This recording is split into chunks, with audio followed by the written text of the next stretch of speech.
that totally resonates when you as a supplier, when you're thinking about like the marketing strategy kind of scenario, when you think it's like they say, I think it's that 7-11-4, so 7 hours of interaction and contact wherever that might be, online, in person, 11 touch points. So a wedding fair, as well as all of your other sort of marketing efforts online, that wedding fair could be that icing on the cake that they needed. They might have been following you on Instagram or wherever, but to then have that in-person contact, that would seal the deal for 100%. Yeah, and people do buy from people, and if you're like me and you don't really like to put your face on social media, and but people do like what I'm doing online, perhaps they come along to a show and they go, actually no, they are the right person, they do that, and it could be the same for a photographer. You spend 12 hours on your wedding day with your photographer. You need to see them, you need to speak to them, you need to know you actually like them, and sometimes consultations aren't enough to get it. You need to actually meet them and they get your vibe. Welcome to the Wedding Business Growth Coach podcast, a podcast dedicated to sharing everything you need in bite-sized episodes to set up your wedding business for success and get your diary fully booked, full of those dream wedding clients. You're here with me, Jen Maynard, Wedding Business Growth Coach and founder of the Boho Bride Guide wedding blog and supplier directory. Each episode is full of value and structured around my wedding business anchor fundamentals framework to give you straightforward, step-by-step activities to put in place into your business that will position yourself as the go-to wedding supplier within your specialism. Let's go!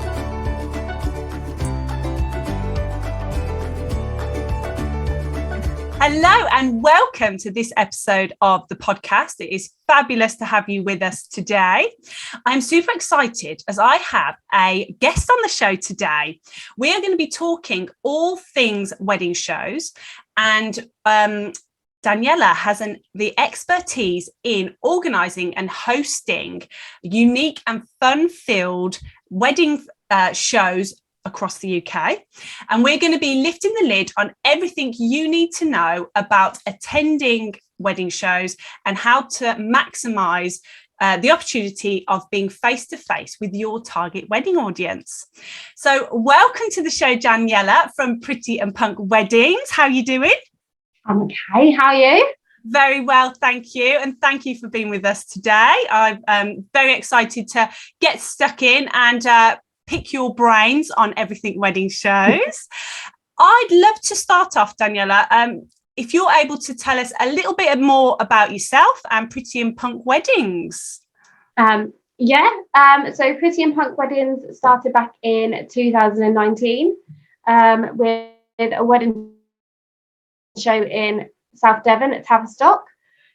We started with the idea of bringing alternative and traditional styles together in one wedding fair, based on the fact that in Devon there wasn't anything alternative enough, and we wanted just to see how it went together, and so many incredible suppliers loved it. So we went from one fair in Devon to a wedding directory, and it's grown from just Devon to 7 different counties across the UK that we have shows in. So we cater to, again, like I said, alternative and traditional couples who want a bit of a pick and mix style. Maybe you're a traditional bride, but you are looking for something different, so you don't have the same wedding as your cousin 5 years ago. And then you might want something different. Or perhaps you're an alternative couple, but you are still looking for some of the more traditional things and some traditional touches. Perhaps it's your dress, but you'd like everything else alternative. So we bring all those things, all those suppliers and couples under one roof, and we get such a wide variety of suppliers. It's so much fun. We had a taxidermist one who is probably our most out there supplier, but like in our launch show we had axe throwing and alpacas, so we get such a wide range of variety that comes up.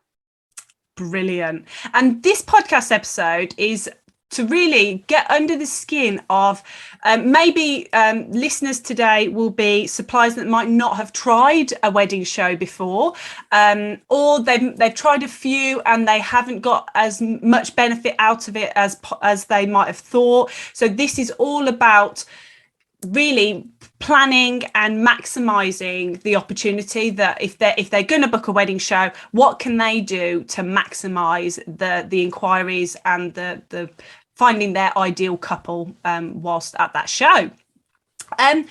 Could you share with us then, from your point of view, what are some of the real benefits for suppliers being part of a wedding show? Well, firstly, it's meeting your target audience. So walking down the street, you're not going to meet people automatically who are getting married. So if you put yourself together in a room with other suppliers who are looking for engaged couples, it's probably a good place to be to get some wedding bookings. So that's first and foremost. But there's you also get to spend a day meeting a whole range of new suppliers that you haven't met yet, because I guarantee you don't know the whole wedding industry in your county. So that's a great way to meet new faces and networking, and word of mouth still goes a really, really long way when it comes to the wedding industry. So by meeting new suppliers, they can say, oh, I met this person at a wedding fair, and they'd be perfect for your wedding. So your inquiries may not all come on the day, but sometimes it's a bit of a long game as well. So by meeting those new suppliers and making new relationships, it puts your footprint in more places than it just falls by not going to a wedding show. Yeah, I think that is a huge benefit. But also, say you meet people that do the same thing as you, they can give you advice of things that you hadn't thought of, that you didn't know exist. You can't change things about your business that you don't know are not quite perfect. So that it's a huge networking event, which is a great way to spend a day, especially most people who are in the wedding industry. You're self-employed, you're probably working by yourself. It's nice to have people to talk to and to reach out to and lean on when you need to. But to get the couples, you need to be there. You need to be in front of them, because some people may not use social media. A lot of the younger generation, they don't like it because it reminds them of their parents. So for younger couples, you need to not be just focusing on Instagram or Facebook, or TikTok's probably a good place, but get in front of them. They like that experience, because people are getting back into it's about experiences. It's not about scrolling through your phone to find people all the time. Definitely. And our shows are an experience, so definitely good to come. Amazing. Yeah, I mean, that totally resonates when you as a supplier, when you're thinking about like the marketing strategy kind of scenario, when you think it's like they say, I think it's that 7-11-4, so 7 hours of interaction and contact wherever that might be, online, in person, 11 touch points. So a wedding fair, as well as all of your other sort of marketing efforts online, that wedding fair could be that icing on the cake that they needed. They might have been following you on Instagram or wherever, but to then have that in-person contact, that would seal the deal for 100%. Yeah, and people do buy from people, and if you're like me and you don't really like to put your face on social media, and but people do like what I'm doing online, perhaps they come along to a show and they go, actually no, they are the right person, they do that, and it could be the same for a photographer. You spend 12 hours on your wedding day with your photographer. You need to see them, you need to speak to them, you need to know you actually like them, and sometimes consultations aren't enough to get it. You need to actually meet them and they get your vibe. Definitely. Yeah.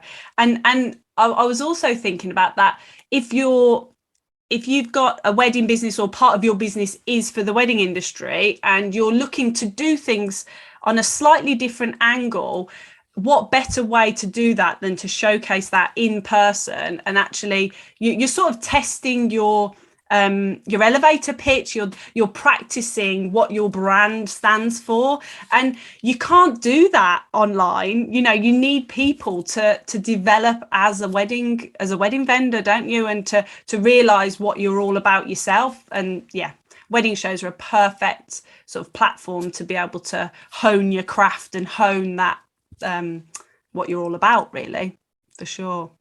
Okay, so from your experience and working with suppliers, getting wedding shows up and organizing them and actually implementing them and executing them on the day, could you share with us a few of your sort of top tips and pieces of advice for wedding vendors that are looking to book onto wedding shows in the coming future?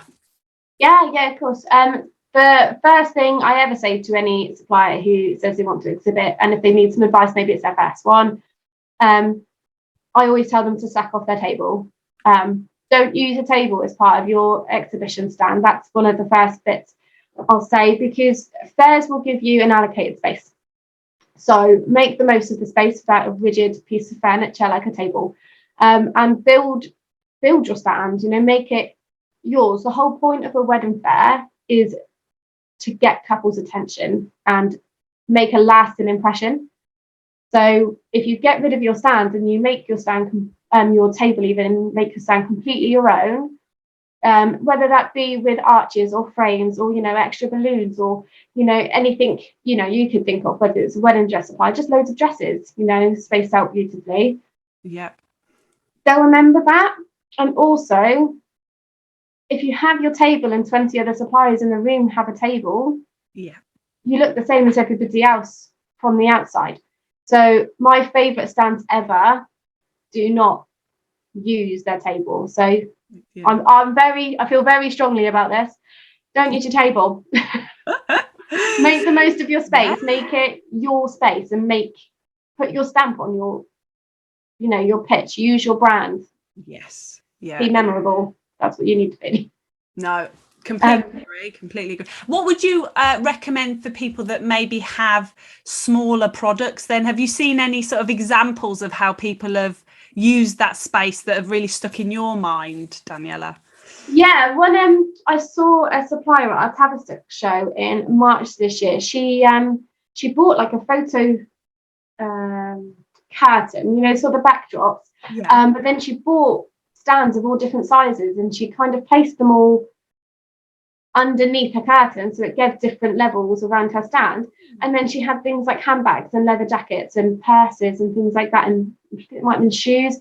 There were shoe buckles, and lots of bits and pieces like that. But I mean, she made me want to go over and look at her stand, and constantly you're there like, oh, look at that, oh, what's that? And then you're there and you're talking, and that's your time to make conversation with that couple. And they could be the couple that are going to book, that are going to buy something off you. Just there are so many ways to get onto Pinterest and look at trade show exhibition stands. Okay. There's so many examples of ways you can make your mark. Perfect. So get on Pinterest and just get inspired. Yeah. What resonates with you, your brand, and then replicate it in your way, sort of thing. Oh, I like that. I like that. Absolutely. What else would you recommend then, Daniella? So, like I'm saying, make your mark. So make sure your brand is there. Make sure you look like your brand. Your brand is supposed to reflect you as it is anyway. So just make sure that you are reflective of it. If your brand is, so say like ours is pastel, don't turn up in black. Yeah. Because it doesn't make you look like you fit in with your own company. So maybe don't do that. So when planning, attending wedding shows and your sort of time management, what would you recommend there, Daniella? Assume you need more time than you think you did originally. So always give yourself an extra, 15, 20 minutes than you thought. Because the very last thing that you want a couple to see is as the show starts and you're running out to go and move your car. Yeah. If a show starts at 11, be ready at 2:45. And by be ready, I mean stand behind your stand or stand at your stand, ready for couples to come in. Often we get couples who are stood there before 11 o'clock, wanting to come in, and we don't let them because we know not everyone's ready. But just try to be ready. Always account for more time than you think that you should need, because you never know what's going to happen. It could be that someone else has got 3 trips in the lift before you need to get up in the lift, so just account for that. It's better to be able to have a chill and a cup of tea before everybody comes in anyway, and then chat to your next door neighbour at the show, get to know who they are, get to know their business, and wander around, see everybody stand. That's probably one of the best times to do that. Perfect. So I definitely think that. I'd also recommend never to do a wedding show on your own. Bring somebody with you, whether that's somebody who works with you or is a friend who will just be some more support. Anything like that, because you always need to have somebody on your stand. You don't know who's coming through the door at that time, and you might need to go to the bathroom, and then you could go off to the bathroom, which might not be right next to your store, and then you'll miss a couple who's walked past. So if you've got somebody there, they can answer any questions for you or hand out the information, so that you don't miss them. Yeah. Okay. And also, like, everyone's going to need to eat. It's always across lunchtime. We do need to do that generally. Yeah, it's just general human functions. You need to be able to make sure they're catered for. So make sure you do have somebody to give you a hand. It also gives you time to wander around and meet other suppliers. So, to do that networking, you can say, can you give me 10 minutes? I just want to go and speak to that person over there that looks really interesting. So I mean, it's a brilliant opportunity, not only for couples, but for meeting fellow suppliers, building your network and seeing, whether there's some collaboration opportunities that are potentially. It's got to be investigated for sure. Yeah, our suppliers at our launch show back in 2019, we had, I think it was about a corner that had all worked on a similar styled shoot, or had worked on a combination of styled shoots over like the past 18 months before it. And they all had artwork sort of from the same things. And the couples were like, I really like the fact that, I'm looking at your jewelry, but you've worked with that hair and makeup supplier that was over there. They liked it. It was all relatable. And it means, it sells that trustworthiness to couples. Definitely. Because suppliers trust suppliers. So if they trust them, then couples should be able to trust them.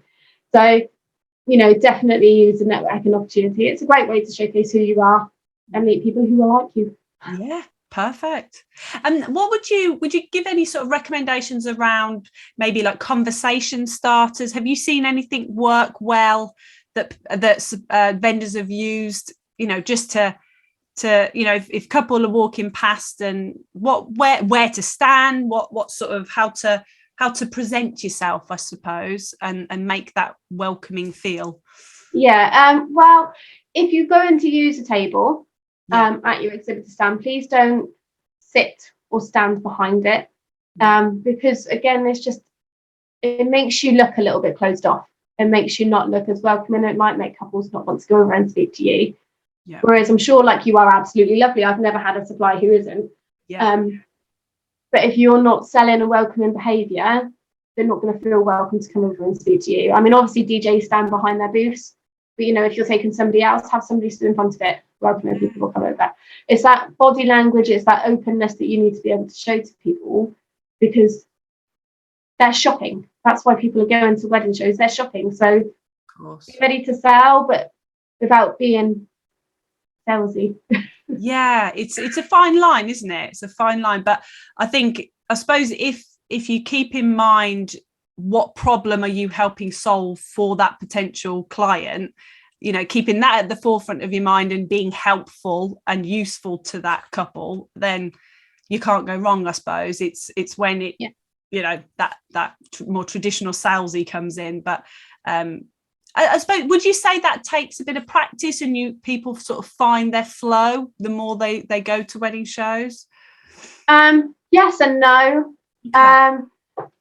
One of our suppliers it was their first ever wedding show that they came to. They had flamingos on their stands.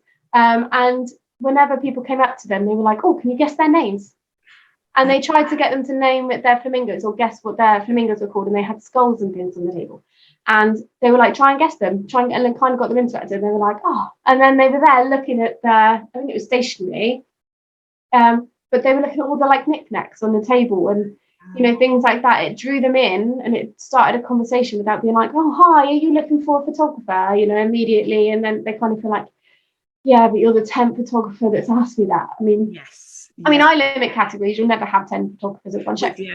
But they'll hear that so many times going around. Yeah. They don't want to hear it again. So for somebody to say something completely different. Yeah. That's one of the main things. I mean, I remember a bit of just a conversation starter, a bit of a a fun something or other. Yeah, I mean, when I used to work in sales years ago, I remember we used to have to talk about ourselves, and we had to drop 3 facts about ourselves in, and then at the end of it, as soon as you'd finished the sale or you were saying goodbye, you'd be like, I've just got some questions to ask you, and then you'd ask them questions about what had just happened, like business wise. But then you'd say something about the 3 facts you dropped in. So I'd always be like, so where is it I'm from? and then they'd have to remember where it was I said I grew up. Yeah. So it's silly things like that. It makes you memorable, and then they're like, I like them, they were cheeky, or they were funny, or they had that. Also, if you're a brand that swears a lot, crack on. I mean, I'll never say no, because I swear. Part of your brand. It's all good. Yeah. I mean, obviously, just gauge the customer when you meet them. Don't walk up straight away and tell them to F off. But just kind of get a feeling. Yeah, get a feeling, and just make sure they know that that's who you are, and if that's the kind of vibe they want for the wedding, then that's the right photographer. But if it's not, they'll know that you're not the there you go. Being authentic to you will win, won't it? Because you will attract and repel the right and wrong people for you, sort of thing. Yes. And I wanted to pick your brains on ratio. So how does it work with Pretty and Punk wedding shows, as in your ratios? Because you mentioned you'll never get 10 photographers. How do you plan it, just for info? Typically I will reserve 25% for photographers at whatever show we do. So the most you'll ever have would be 4. Generally I'll only book 2 or 3. Okay. Just if we book a double stand, I just don't like it to be too full of the same style, because again, couples will get bored. They won't stay, they won't look around and go, everyone's a photographer, and I'll leave. And if it gets photographers, or the photographers are just very willing to exhibit. Yes. So ratio wise, I think photographers will always have the bigger category. Okay. But never by an extreme amount, because I'll always aim for 2 of everything. If the venue allows for it. So say we've got the Wiltshire show this Sunday, it's a smaller venue, so we haven't allowed for the same sort of doubled up of everything. Sometimes there will only be 1 of everything. But where we do cater for traditional and alternative, I don't want traditional couples to come and go, there was nobody for me, everyone was too alternative. Or alternative to come and go, everyone was too traditional. So we try and aim for 1 traditional, 1 alternative of everything. So there is at least 1 thing of everything for everybody. Brilliant. That's really worth knowing. So actually you're not going to be one of many. You have that captive audience at your shows. That's brilliant. Yeah, absolutely, because otherwise everybody just gets a little bit bored. A photographer doesn't want to be looking over at another photographer, or say you're a bridal wear supplier, you don't want to be facing opposite another bridal wear supplier. You do want to have room almost for them to I've talked to 3 other suppliers now, and then I've gone into a different room, and then there's another bridal wear supplier. It needs to be broken up, visually, for it to look better for everybody. Yeah. But just for a bit of a psychological thing, I've had a break from seeing them now. It's nice to see another one. It kind of refreshes everything. Yeah. That's why I do that. Brilliant. That's great. And are there any other pieces of advice that you want to sort of finish with, Daniella? What's the main takeaway for people listening today, would you say?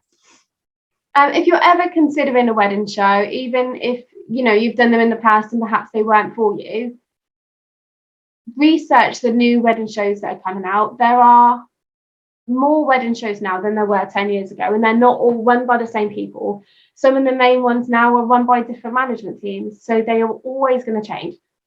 Don't just tar all wedding shows with the same brush, because they're also different. Ours are very different to everybody else's, and I love it when couples tell me that. I'm like, good. That's what I'm doing. Yeah, I don't want to be the same as everybody else. We may have very similar formats, but I never want people to leave feeling the same way they felt at another one. And I remember when I got home from the Tavistock show, I had an Instagram message from a bride who said after the first wedding show she went to, she left in tears, but she's never felt happier than when she left the Pretty and Punk show. She said she felt comfortable, she found suppliers, and it was exactly how she wanted a wedding show to be. So amazing. That's why I do it. And just research the companies, and don't just decide that each show is going to be the same, because they're not. They'll attract different couples, they'll attract different suppliers, and it's just relationships you haven't made yet with you. And so it's finding the wedding show that you can resonate with your brand, kind of thing. Yeah, and absolutely. then that will resonate with the couples that attend with you. Yeah, brilliant. Absolutely. Brilliant. And Daniella, can you share, because you mentioned you've got some shows coming up, so are you able to just list what you've got coming up for me? Yeah. So we start in Wiltshire this Sunday at Devizes Town Hall, so that's September 18th. And then on the 2nd of October, we'll be at Winchester Guildhall for our Hampshire show. And then the 9th of October, we'll be heading to the Yogurt Rooms in Sussex. And then the 16th of October, we'll go down to Heartlands in Renfrew for our Cornwall show. Then the 6th of November, we're going to head up to Shropshire for our first ever Shropshire show. And then on the 7th of November, I might go to sleep. I think you will have earned to sleep by then. A lot of driving in the next few weeks, but I'm really excited. I can't wait to meet everybody. Oh my gosh, amazing. And so for any suppliers that's listening that are interested in exhibiting at Pretty and Punk wedding shows, where's best for them to head for more information? Yeah, so you can follow us on Instagram or Facebook. They're both at Pretty and Punk Weddings, or head to the website. So it's prettyandpunk.co.uk/events. It's got all of them there, even with some 2023 dates ready for Devon and Somerset next year. We obviously limit the supply categories. It's always first come, first serve. So if you want one, don't delay, because you might miss out.